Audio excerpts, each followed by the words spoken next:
Welcome to Ocean Stories, a podcast about the people doing incredible things in, on, and around our oceans. I'm your host, Lydia Carey, and I believe in the power of stories to save our seas. Hello, everybody, and welcome back to Ocean Stories. Welcome to episode 2 of How To Ocean Edition. Last week was all about surfing, and today we're focused on freediving. This intro will be short and sweet because I don't have my normal microphone because I'm actually in Elba Island, Italy, with my mom. We've been traveling around as part of a trip to celebrate her 50th birthday, which has been so lovely, minus some minor hiccups. You know, when you think that a walk is going to be 5 minutes, but it's actually 35 minutes in the scorching hot sun and no one is around and you're completely alone and you have to catch a ferry. Yeah, that happened. We're also kind of getting scammed by Airbnb, so if you have experience with that, hit my line. But anyways, my favorite thing we've done so far is a snorkeling trip that we did around Giglio Island. I hope I'm saying that right, which is part of the Tuscan archipelago of Italy. And wow, it was some of the clearest water I've ever been in. The visibility was just really good. There was just nothing messed up. It is a marine protected area, and there's a protected area on the land too. They were telling us it's like a national park.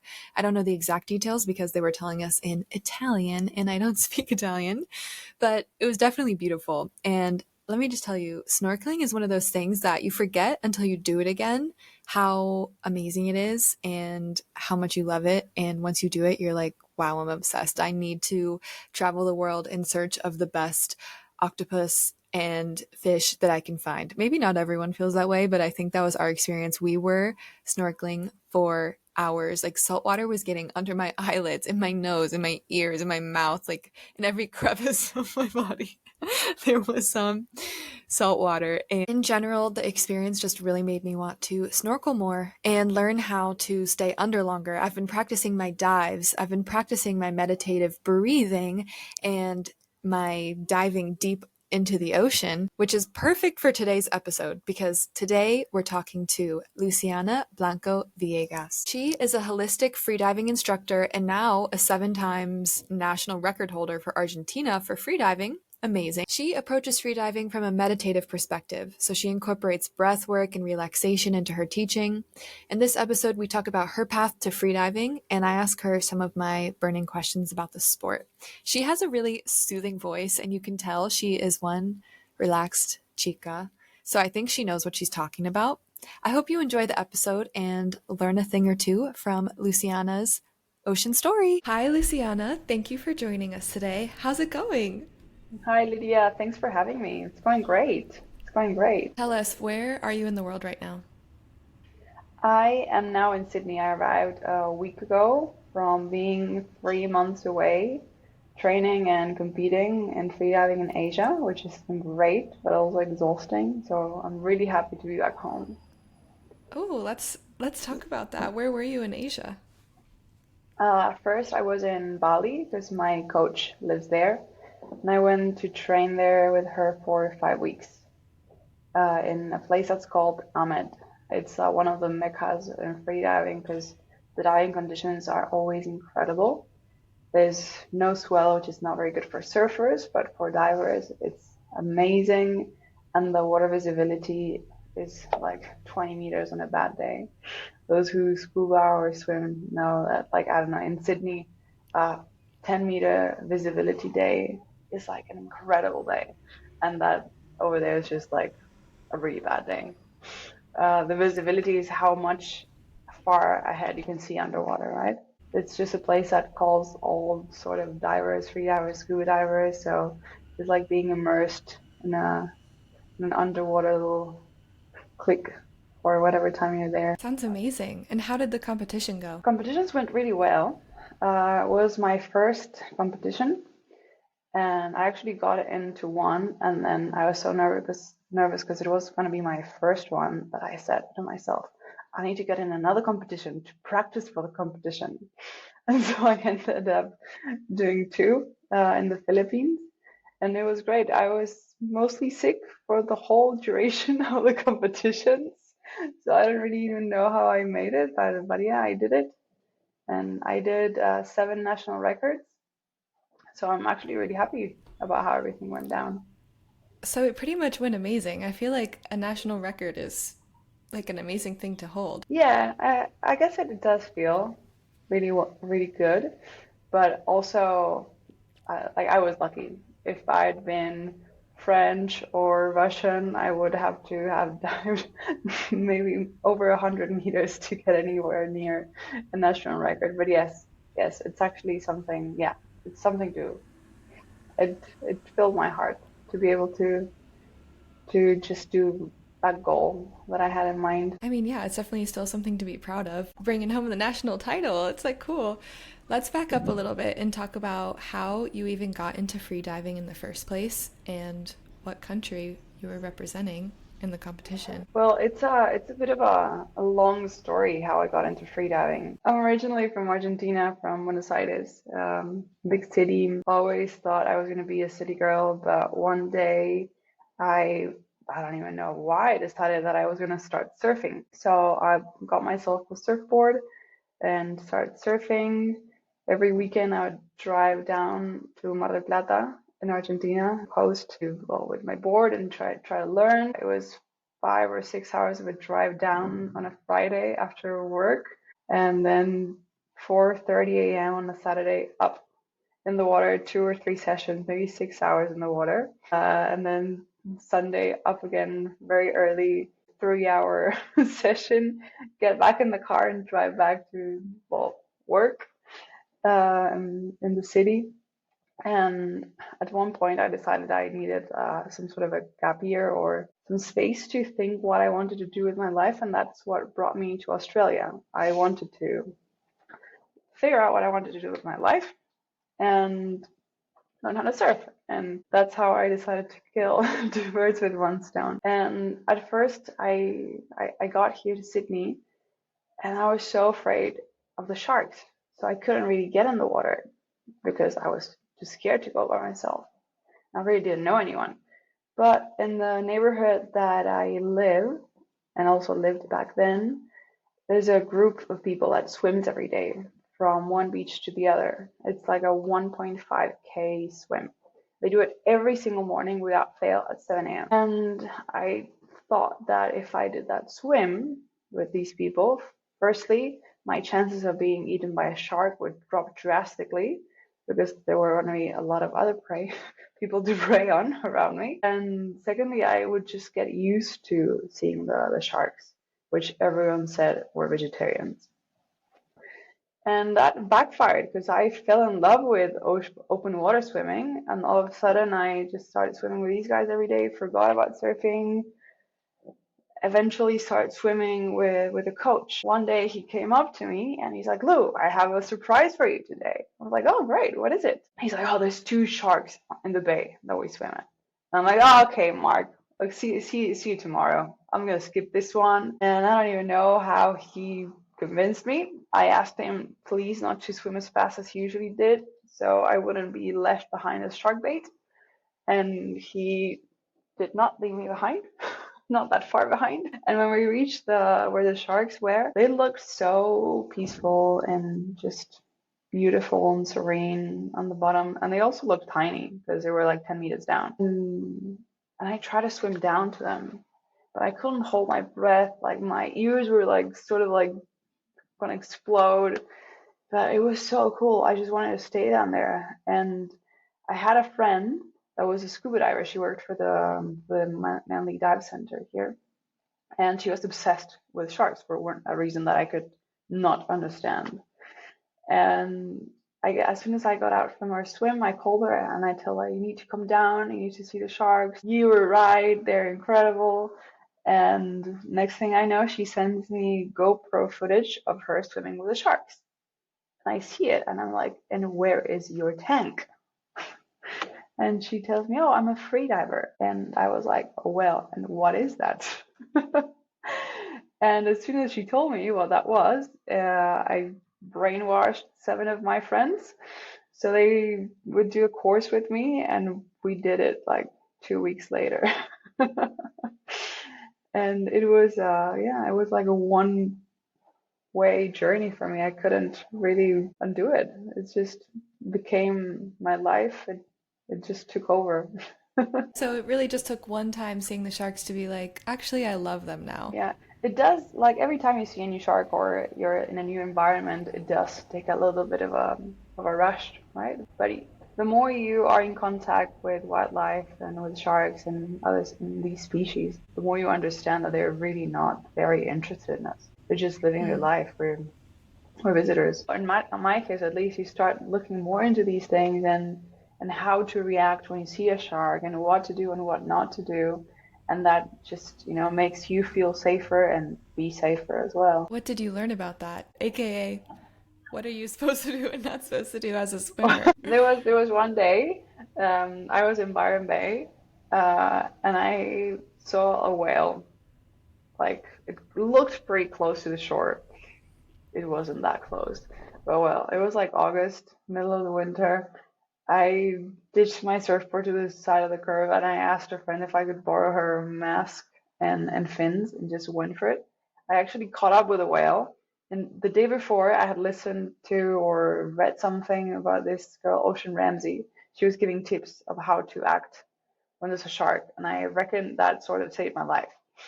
Because after the whale passed and I could see it, I had swam quite a lot. I was like, okay, let's see what else is around here. And I saw a really big shark, which I don't know what it was, but I was like, keep calm. And I remembered what she said. So don't swim away as fast as you can because you're gonna splash and you're gonna look like a injured seal or any creature in distress, like an easy meal. So I started swimming away really slowly. And the other thing was look back. Every like 2 strokes or so, look back. So the other creature thinks you're hunting too. You're acting like a predator. And that way they're like, oh, okay, she's hunting too. She's not that of an easy meal. And yeah, and then I swam my way back. I'm very glad that you heeded the advice online about how to survive from sharks. Yeah. Me too. But it's mostly common sense, right? If you encounter a dog in the street, and well, probably not in Australia, but in Asia, you find yourselves in those situations sometimes. If you run away from the dog, it's gonna come like chasing after you.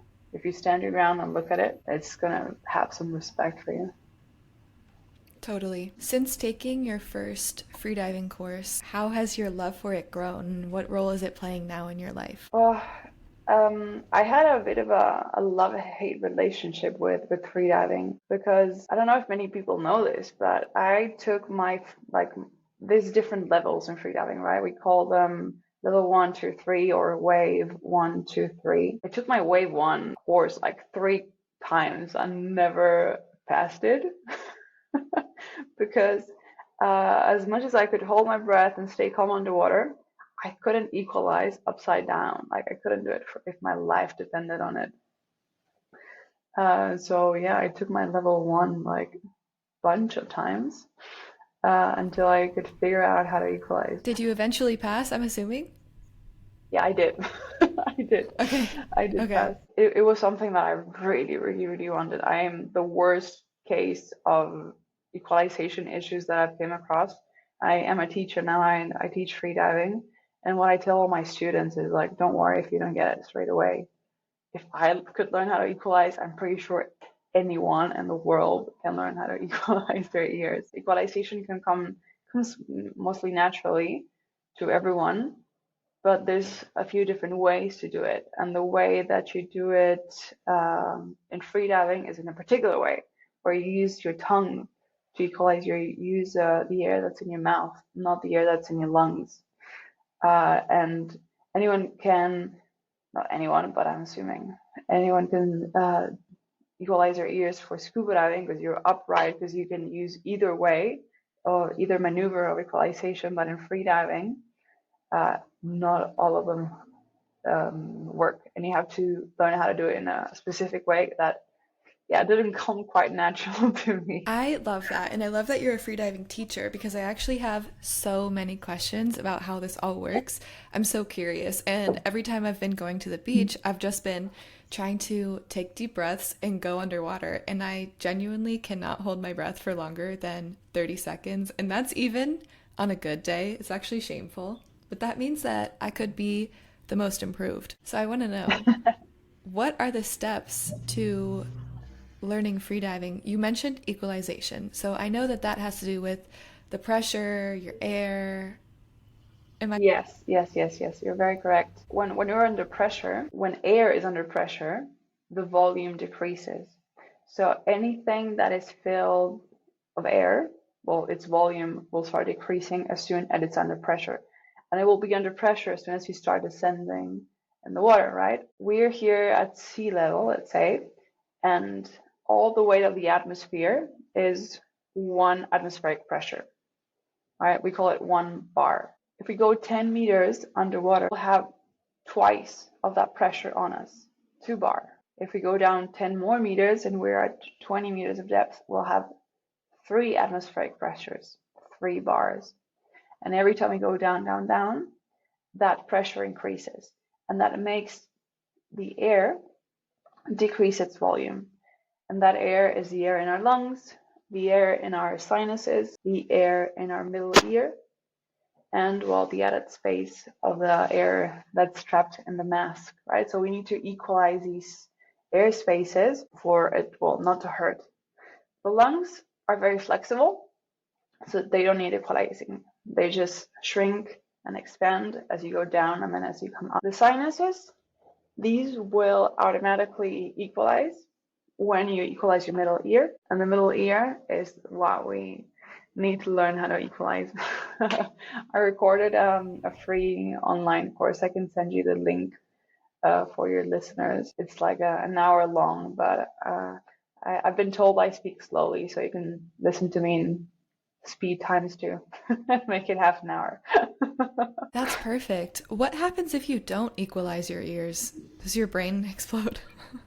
No, your brain won't explode, but it will be very painful. So I like Okay. to think, imagine your middle ear is like it's a membrane, right? So the membranes are like that. All this is air.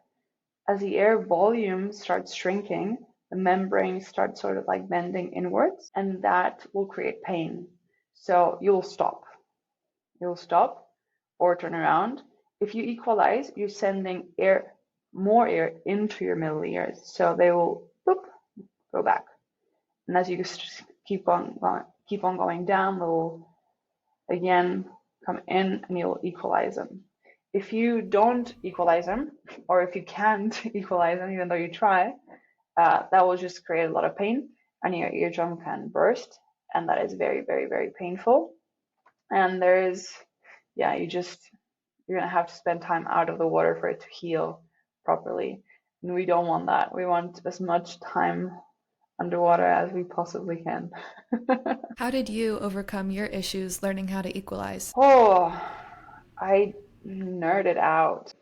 Truth is, I consulted with so many people that are top of the world in equalization, and I couldn't really get any answers.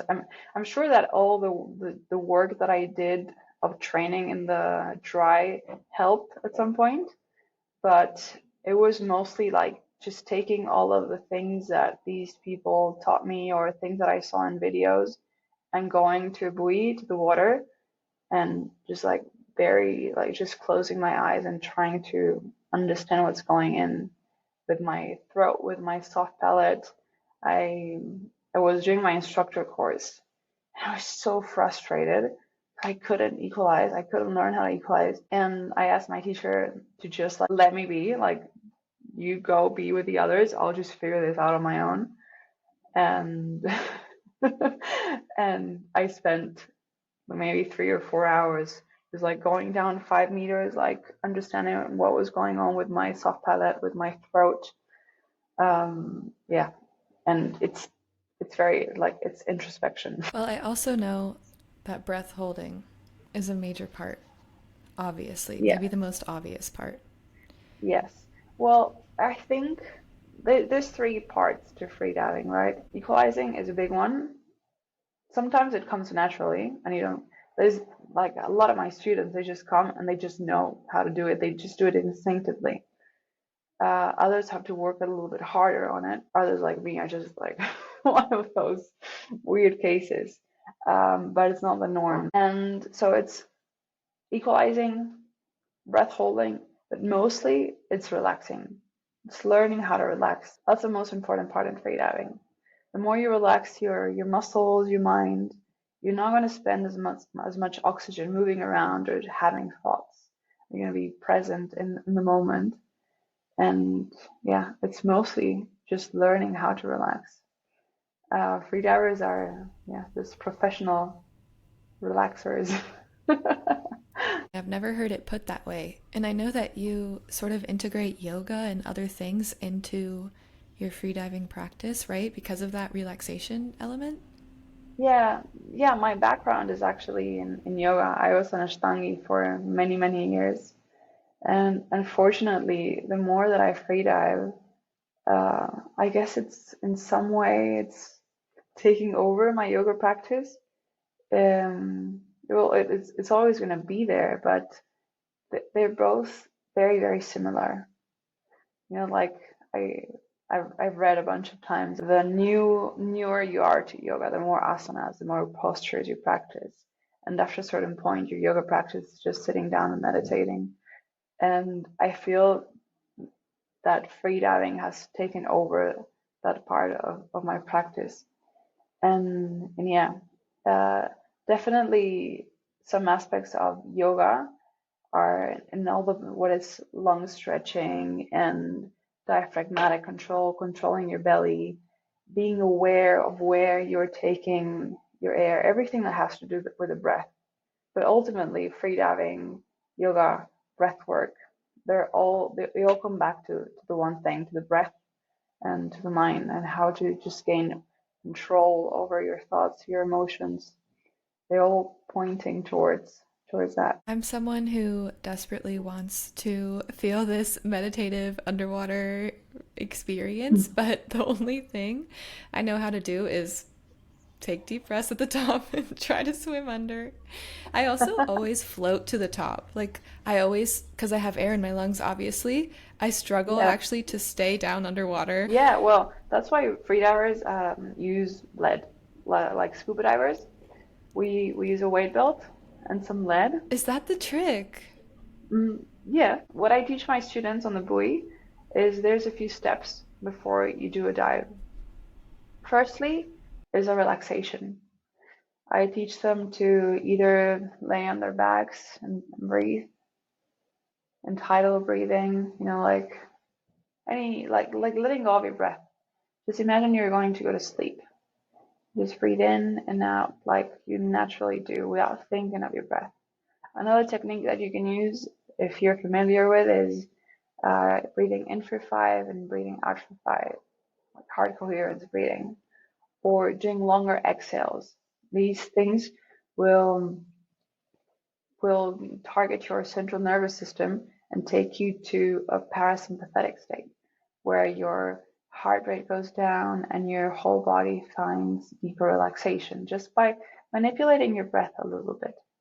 So, if anyone already has a meditation practice or a breathwork practice, it's a good place to start because your body is like, oh, we're doing this breathing, so we're relaxing now.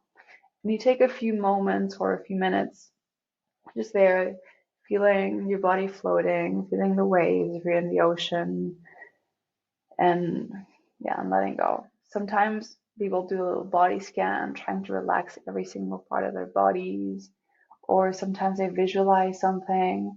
My teacher told me like the weirdest thing for him to relax. He thinks of how he makes a pizza. So really thinking of anything really familiar that can bring you peace and joy. And then the second part is what we call chest breaths or purge breaths, which is like taking an active inhale and then like a sigh. So it's like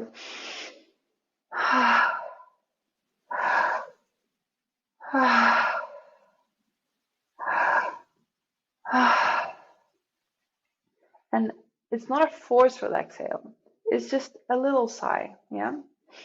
Um, and then you take your last breath. I like to call it a straw breath because I imagine I'm holding a straw in my lips and I'm taking like a very, very, very long but also thin sip of air. And then I feel in my lower belly, my mid abdomen, then I extend my ribs to the side, feel my chest filling up all the way up to the collarbones. And when I take in that full sip of air, then I pinch my nose, I equalize, and I start going down. And I do the dive, trying to relax anything that has any tension in the body. Like if you're going down, kicking down, you don't need to like grab your fists, and you don't need to like be like looking where you're going. You can just sort of relax and soften and only tense up what you need to have tense, which are your legs if you're kicking yourself down. And yeah, and then you turn around, you enjoy the fish, and especially when you're in a place that's filled with coral gardens or I don't know, even seaweed. I love just to be hypnotized by the seaweed moving around. Time goes a lot faster than you think. And all of a sudden you have to breathe. When you have to breathe, you slowly turn around and come all the way up, always holding the breath because that's maintaining your lungs safer. So there's not as much pressure. You go up, and that's the most important part of the dive, where you do your 3 recovery breaths. This time is like a sharp inhale and a sigh again. I'd like to say the letter P because it's sort of like slowly releases that oxygen, that air, without it being like a sharp exhale. And doing 3 of these recovery breaths, then you're good, and you have a little surface interval, recover, and start relaxing for your next dive. Feel relaxed just thinking about breathing like that and thinking about going under the water. What sort of equipment, and also what sort of swim are you doing? Because I know freedivers always have giant flippers. Yeah, Are yeah, they, yeah. so they're always doing flutter kicks, or can you freedive as a frog, like doing froggy style? There's many different freediving disciplines. You have the static discipline, which there's people that train just for holding their breaths, staying still in the top of the pool or the ocean or whatever for as long as possible. That's called static. Then you have the dynamic disciplines, which are like swimming alongside the surface, like in a pool, and just trying to go as far as you can. And that you can do with bifins, which are those long flippers that you're referring to. You can do that with a monofin, that's like the mermaid tail. And you can do that in the froggy style. It's like a breaststroke, just submerged, and that's called no fins diving. And we have the same disciplines for depth. So you go like from the buoy that's on the surface. We drop a line all the way to the bottom to wherever, and we set it to wherever depth we want to go to.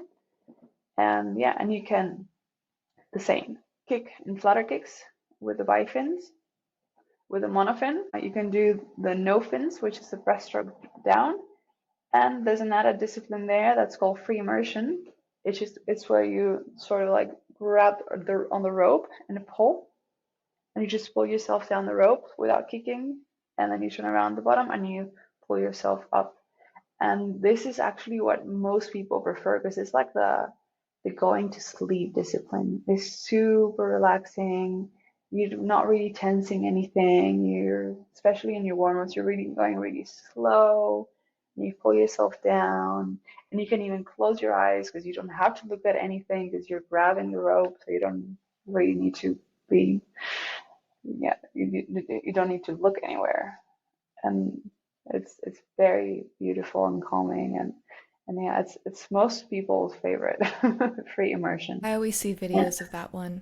It makes me think that I just love humans and how odd we are that we've invented this. We were like let's see how long and how deep we can go under the water. And now there's an entire sort of science around it about how our breath works and how we can maximize our time under the water. And there's, Yeah, all yeah, of these disciplines people are competing in. It's just so funny and cute.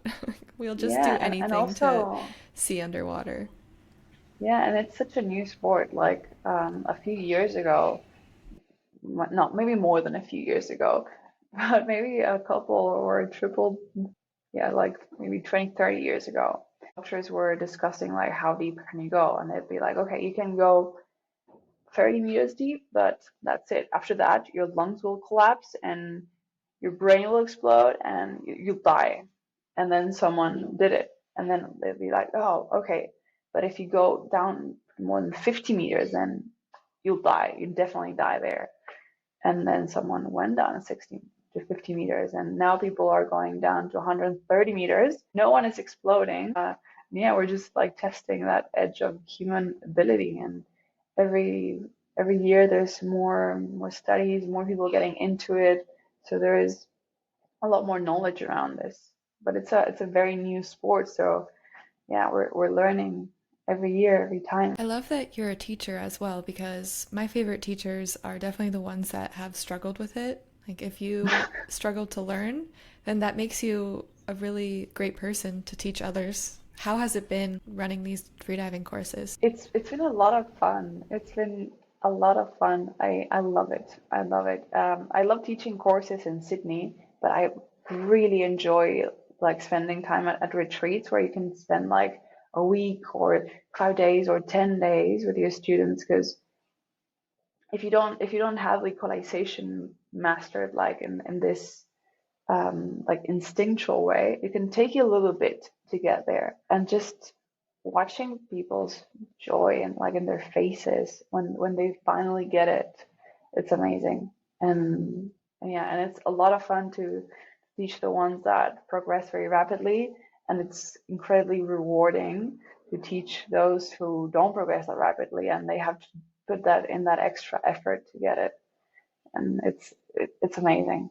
It's amazing. I think that I would be in the second group just because I remember, like, when I go on planes, my ears start hurting so much.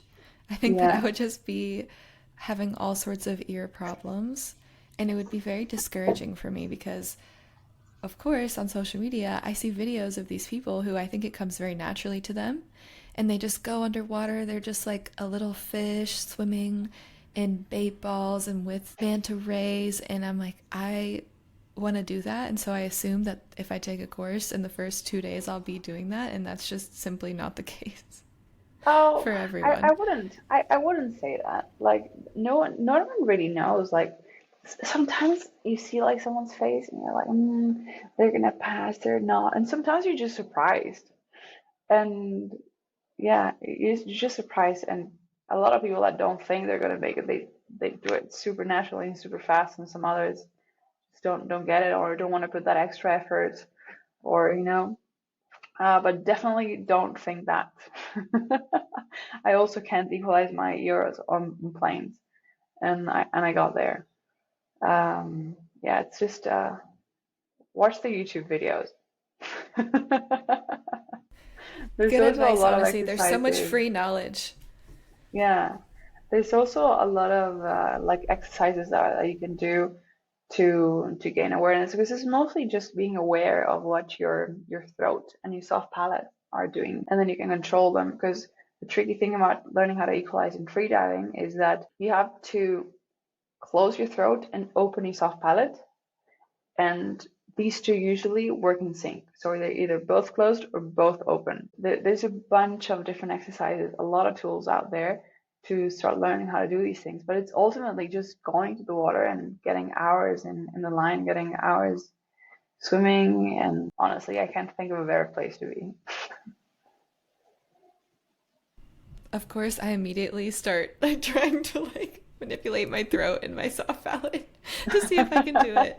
I realize I look at myself in the recording and I realize I look insane because I'm like trying to do it right now, which is not what we're doing right now. Something else I really liked about your story that you said was that you started as a surfer because you were just drawn to the ocean and drawn to doing ocean sports, and you totally switched Hmm. it up. Yeah, I mean, I still love surfing. I'm just really bad at it. So I really like surfing, like in Byron or in Crescent Head, places where there's a fat and long wave. And yeah, and I love ocean swimming. I swim almost every day. Now that I just got back from 32-degree waters, it's a bit hard to think of swimming without my wetsuit in the 16-degree waters of here, but I'm pretty sure tomorrow or the day after I'll just snap out of it and get back in the ocean. How is the ocean in Australia right now? Because it's winter, right? It's winter. It's 16 degrees at this morning, So it's pretty which if cold. you compare it to Argentina, it's incredibly warm. But if you compare it to Bali, it's literally half the temperature in Celsius, that is, right? That's my biggest issue with the San Diego ocean. How cold is it? I don't know the exact temperature, but it's cold. Like it's freezing. And I get cold easily. So I have to get out because it's painful actually, even when I have a wetsuit on. Yeah. So that's just one of my qualms. I think that's also something that you train to be like more used to the cold. I feel like your body would start getting used to having to like circulate more, and it would just start becoming more Yeah, like accustomed with it. yeah. I spent a fair amount of time doing a lot of ice baths and guiding people through ice baths and cold exposure and climbing mountains in minimal wear, minimal clothing, and and my resistance to cold temperature has changed drastically. And when I lived in Argentina, I had like these massive migraines every winter because I worked with in agriculture and farming, so I was outdoors a lot, and my shoulders would be always like up to here. So I had massive migraines because I was always so cold, and I don't get those anymore. That's the goal, isn't it? Yeah, yeah, Your freediving instruction is holistic, and it sounds like from everything you're saying that there's yoga, there's meditation involved, there's breathwork involved. It's not just swimming. yes, yes. But It's they're also involved your in a mind. way that you don't really. It's like you don't really think about it. It just happens. I don't know if you know what I mean. It's like you're not thinking you're gonna go down the rope into the deep and have this big yogic or meditative experience. But it happens. And I think that's the most beautiful way, because afterwards you sort of put the dots together and yeah, and you realize how amazing it is. At the beginning of these instructional courses, what do you say to the people? What is your words of inspiration to them or advice? I don't know. I don't think I have words of inspiration. And everyone that I always asked everyone what drew them to doing a freediving course. And you get all sorts of answers, right? Someone's because they like, the pretty photos underwater. Sometimes it's because they love the ocean. Sometimes it's because they want to challenge themselves. Sometimes it's because they're super afraid of something and they want to do something different. Uh, and you don't always get what you want out of the freediving course, but you surely get what you need. What do you think drew you to the ocean? I always felt home in the ocean. There's always something that pulled me to being in the water. I know I know when I'm having a bad day, I need to get in the ocean and snap out of it. I know that the day that I swim is going to be a great day, and that's why I don't skip on swimming days. I know every time I do get my surfboard out, and even if I don't catch a wave, just being in the water is so calming and beautiful and connecting. I can't really explain it. It's just it. In One, my mind, it's something like ancient. I just think some people have this connection to the sea. I don't know where it comes from, but just this calmness. And I don't think it's for everyone. Like some people have that call to the mountains or to some other thing in life. yeah, But yeah, some people really do definitely. have this feeling like that it totally shifts their mental well-being from a place of chaos to so much calm. At least that's Yeah, how I feel. yeah. Yeah.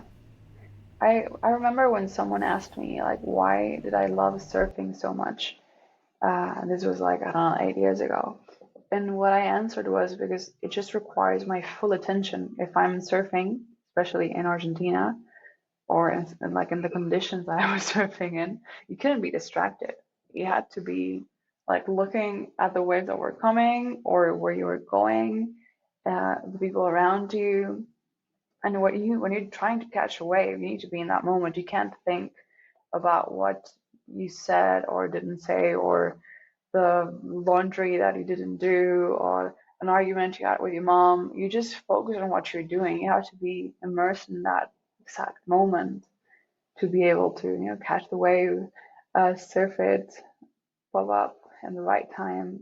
You have to be there. And I think that's one of the things that drives most people, like these things that just require their attention to an extent that they can just live in that moment and not be with their racing mind. They can snap out of whatever problems they have and just for an hour or 40 minutes or for whatever long that session lasts, just be in their breaths, in their body, connecting to something else. Totally checks out for me. And I recently saw a thing that said something like, you can't be fully grateful without being present, or vice versa. Mm-hmm. And I think that's another reason that people love being near and around the ocean, because it feels easier to access that like gratitude. You're like, wow, I'm looking at something so beautiful. A lot of people vacation by the sea, so it's like, wow, this is a special experience. And then through the gratitude, like you access the presence, which in our daily lives can be very difficult to access. And I Mm-hmm. found that super interesting, that you can't have one without the other. And obviously, it Yeah, feels amazing to be grateful. So it's going to feel amazing to be by the sea, because naturally you're like, wow, our world is so beautiful and I'm having an amazing time. yeah. And like, there's a reason why people just choose to spend their holidays or free time by the lake or by the ocean, by the rivers. The water has just this ancient wisdom, this thing that we can't really explain, that just calms us and grounds us. Yeah, makes us feel that we're supposed to be. For any of our listeners that are hoping maybe to go from beginner slash no experience to national record holder, how long have you been freediving? And how much time and effort would you say you've put in since you started to get where you are now as an instructor? Yeah, I haven't been freediving for a very long time. Uh, I started, I did my first freediving course maybe like a couple weeks, maybe a month before the COVID lockdowns. So in a sense, I was very happy.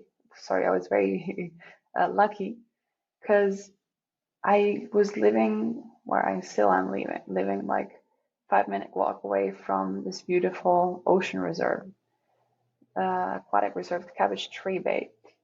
And I had a friend that had also started freediving at the same time, and we went every single day without fail to dive at the Cabbage Tree Bay.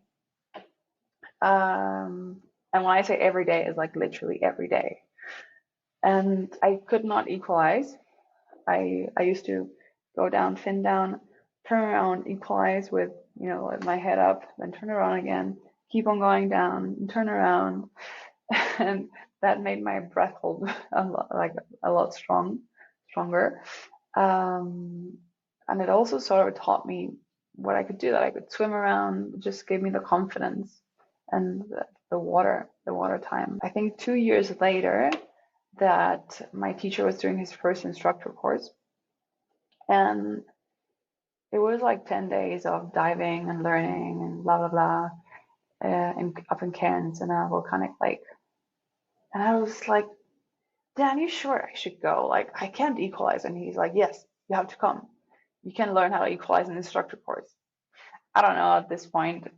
I asked him the other day. He was full of shit. He just wanted the spot filled in, or he actually had faith in me. But well, thing is, I went on the course, and yeah, and I could not equalize for the first 9 days of the course until on the last day I finally clicked, just like that, by being on a buoy by myself and doing the things with my tongue, doing the things with my throat, and slowly figuring it out. So I went on another trip with him.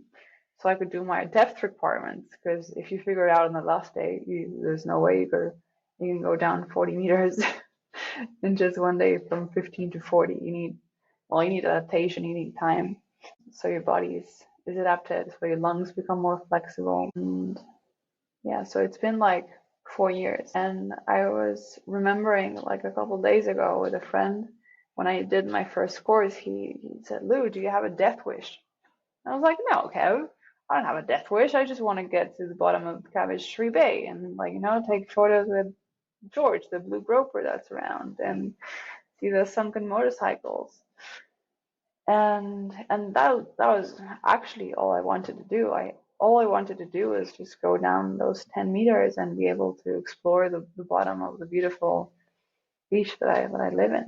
But there's something that draws you to the depth, something that, so you want to keep on exploring. Because for anyone that is planning on getting into freediving, I must tell you now that it's very dangerous, because you just start putting your whole focus into freediving, and then all your money into freediving, and all your holidays times into freediving. Economically, I don't know if it's the best idea. I thought This you is were what going to happened to say me. it's dangerous because there's like a real and present risk of something happening. There's a very big risk of addiction. Something very sweet is that you first started swimming because you were afraid of the sharks from surfing Yeah, and you wanted to immerse yourself closer to them. It's kind of cool. It's like your fear of something ended up leading you to new passion.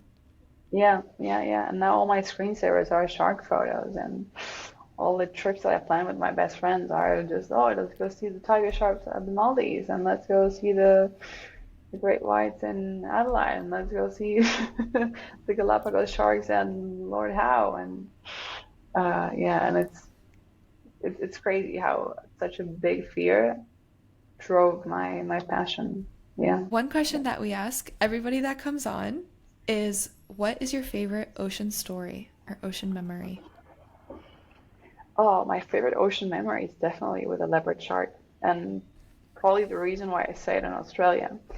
It was like after COVID, Australia was the borders were shut for a few years. I think, yeah. And but we still could travel around Australia. So I was going to go back to Argentina, because I had already like spent a bit over a year here, and that was, well, the time that I thought I was going to spend in Australia. And I went down to Byron Bay, up to Byron Bay, and I joined a group. It's called Byron Freedivers or something like that. Asked if someone wanted to freedive. I needed a buddy, and someone answered that they took a boat every day to Julian Rocks, which is also a natural reserve. That's maybe like 20 minutes or 10 minutes from Byron in a boat, or maybe a bit more from Brunswick. And yeah, I instantly said yes. The next day I was in Byron on the boat, and we reached Julian Rocks, got on the water. The visibility was incredible, astounding. And there were sharks everywhere. But these sharks are like puppies. They have like these cute faces, and they don't even have teeth. They literally they're harmless. And they have those dots. They're leopard sharks for a reason. Um, and yeah, I was there minding my own business, looking around, and suddenly I'm in this place that's sort of like surrounded by rocks, like very big white boulders. And I want to go up for air. So I slowly look up, and I see there's a shark cruising above me. I see its belly and like its tail moving like swish. And so I looked ahead of me, and I see another shark. And all around me, I see sharks just like swimming around, and just so softly. They were moving so gracefully. They were beautiful. And everywhere I looked, there was a shark. And I completely forgot I had to breathe. I was just hypnotized until, yeah, I remembered again. I had to breathe, and I went up, and all of a sudden it was already time to get back on the boat and go back to land. And that day I said, I need to stay here. I need to do this again. And yeah, and I did the boat again a couple of days later, and then again and again. And yeah, and I thought maybe if I go back to Argentina, I can go live, well, maybe not in Argentina, in Uruguay. But the ocean is not the same. There's no visibility. There's not this wildlife, this marine life over there. And yeah, and I had to stay. I was just transported to that moment, and it sounds so peaceful and beautiful. Yeah, it was. It definitely was. Every time I go back to Byron Bay, I go to Julian Rocks at least once. It's an incredible experience. Well, if I'm ever there, I'm definitely contacting you because Please. that sounds so lovely. Thank you so much for coming on and talking about your ocean story. It's been truly lovely. If anybody wants to go and learn freediving from Luciana, then that will be in the show notes. Before we say goodbye, I just wanted to add one thing, which is the most important rule in freediving for whoever decides to go on a little adventure. The number one rule in there's actually two very big rules in freediving. Firstly, always dive with a buddy. Just like in scuba diving, in freediving, we always dive with a buddy, one up, one down. So whenever someone's exploring the bottom, there's someone on the surface looking at them. And it's important that that person can reach the same depth that the second person is going to, because if anything happens, you have someone that is safetying you and that can have you back. And the second one is no hyperventilating. I know like there's a lot of, Wim Hof method going around that you think that if you hyperventilate, you're going to be able to hold your breath for a longer period of time. That's not true. You can actually hold your breath for longer periods of time if you don't hyperventilate. The thing with hyperventilation is that you don't feel that urge to breathe kicking so hardly. So it might be more comfortable. But when you hyperventilate, the alarm system in the body that tells you, hey, hey, hey, you need to breathe, is already activated, to put it in a simple way. So yes, if you decide to go on a freediving adventure, please always go with a buddy and do not hyperventilate. Only tidal breathing, breathe in for 5, breathe out for 5, just normal breathing before you go adventuring. Those are great tips. I thought you were going to say, number one rule, have fun. Well, number 3, always look good in the photos. Number 3, always bring a GoPro in case you see a leopard shark. Yeah. No, but I'm glad you included those safety tips because I do know that safety is like a major part of this sport, so it's important to remember. It is very, very safe if these 2 or 3 rules are always respected. Yeah. Thank you so much, Lydia, for having me. Thanks for listening to another episode of Ocean Stories. Don't forget to follow our social media channels for extra content behind the scenes and to connect with our guests. If you like this episode, please leave a review and let us know what you think. See you soon for more Ocean Stories.